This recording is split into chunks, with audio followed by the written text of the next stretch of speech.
From KTVN, this is 2 News Nevada, Morning Edition.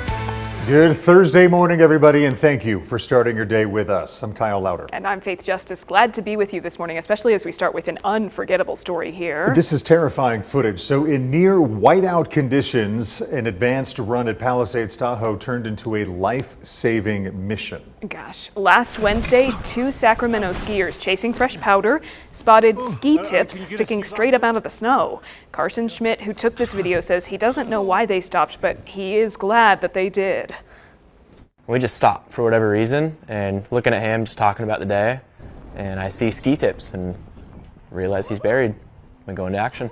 He was head down, feet up. We realized he can't breathe. Man, so Schmidt also says they had to clear at least 4 feet of snow off of that skier before pulling him out. Gosh, a heart-pounding moment there. Thank goodness it all worked out. That's also crazy to think that that was just last week, all of that snow. Depth of snow. snow. We got to check in with meteorologist Barrett Vincent now, because Barrett, it's been unseasonably warm. Is that going to continue? That will be continuing with very warm conditions. We're talking temperatures well above average. It will be another warm day. You'll notice a beautiful sunrise and mild conditions to kick off your Thursday, aka Friday Junior, as we'll see those 40s and 50s continue this morning. 52 in Carson City means it's a warm start to the day. Clouds add on to that sunrise. We'll see those clouds continue to press through this morning before clearing up more this afternoon. Calm winds persist to get the kids out the door for school.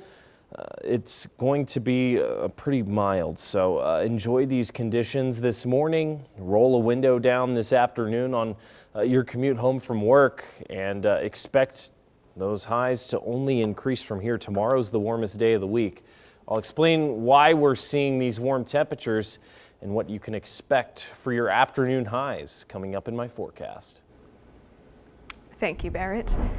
Turning to Crime Beat this morning, Yerington police arrested 2 people accused of defrauding an elderly person.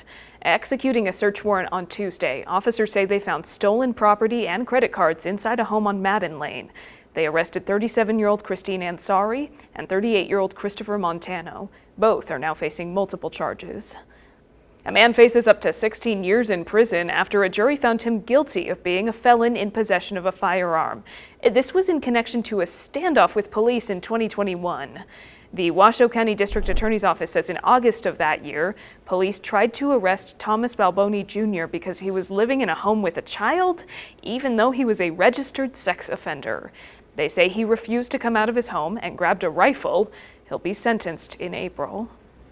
And a man accused of driving into a youth baseball team during their fundraiser on purpose in Truckee earlier this month may not be competent enough to stand trial. So the judge who presided over Jonathan Marr's court appearance on Tuesday expressed doubt about his competency.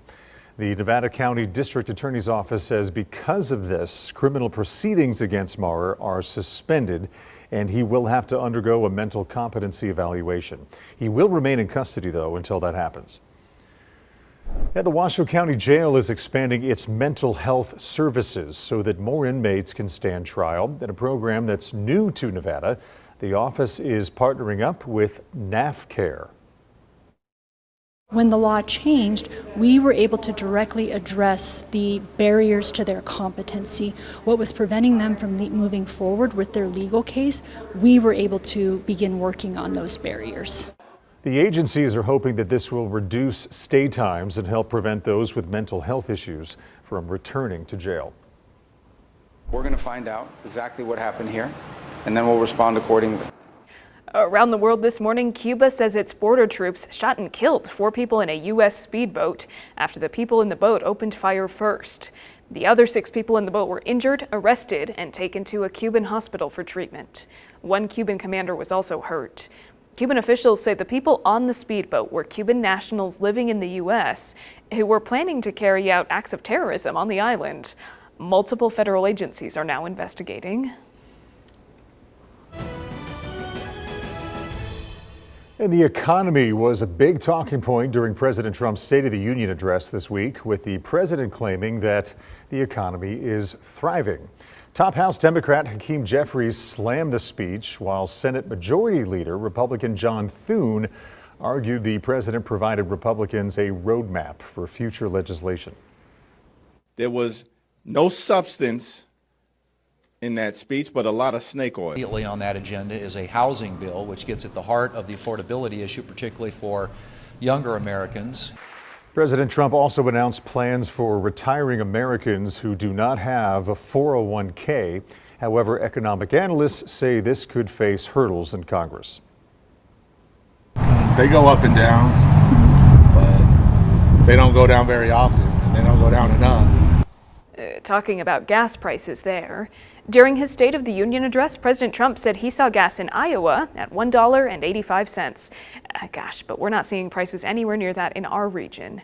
According to AAA, the current average price per gallon for regular fuel in Washoe County is $4.26. The overall average for Nevada is $3.70. The national average is $2.97. A spokesperson for AAA says prices are higher in our region for a couple of reasons, including where our gas comes from. Northern Nevada primarily relies on fuel from California, while other states may source it from cheaper suppliers, which lowers the cost. States that get their gas from the Gulf of Mexico, for example, through Texas and oil refineries there, tend to pay a lower price up front, so their prices tend to be lower. Washoe County's gas tax also contributes to higher prices.